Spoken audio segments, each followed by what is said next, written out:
The United States government overthrew a democratically elected president because a banana company asked them to. And that's not even the worst part. 1954, Guatemala.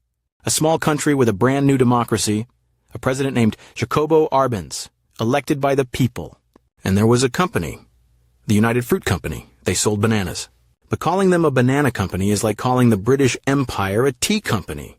United Fruit owned 42% of all the farmable land in Guatemala. They only farmed 8% of it. The rest just sat there, empty, on purpose. If nobody else can farm, nobody else can compete. That's the whole point. So Arbenz passed a law. The government would buy back the land that wasn't being used and give it to farmers who had nothing. He offered to pay United Fruit exactly what they said the land was worth.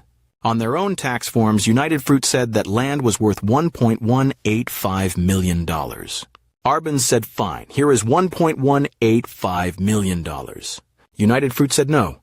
Actually, that land is worth $19.355 million. 16 times more than what they told the tax office, which means they had been committing tax fraud for years. The United States Secretary of State, the person in charge of all American foreign policy, was a man named John Foster Dulles. His law firm Sullivan and Cromwell had represented United Fruit for decades. His brother Allen Dulles was the director of the CIA, America's top spy. Allen Dulles had personally sat on United Fruit's board of directors. So the two men who decided whether to overthrow Guatemala were literally being paid by the company that wanted it overthrown. But they couldn't just say we're overthrowing a country for a banana company. Edward Bernays, Sigmund Freud's actual nephew, the man who invented public relations. Bernays ran a propaganda campaign across American media. He planted fake stories in the New York Times, Newsweek, Time magazine. None of it was true, but America believed it. The CIA launched an operation, codename PB Success.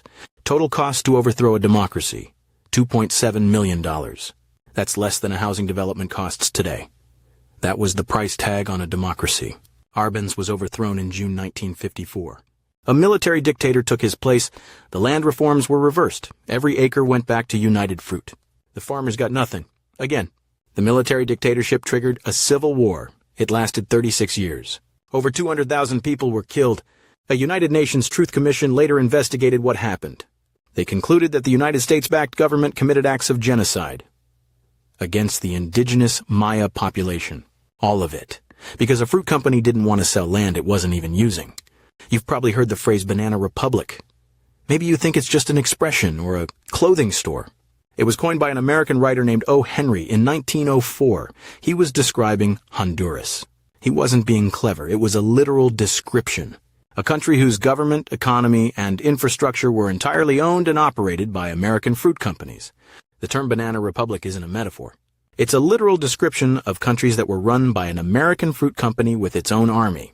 If you like stories like these, please like and subscribe.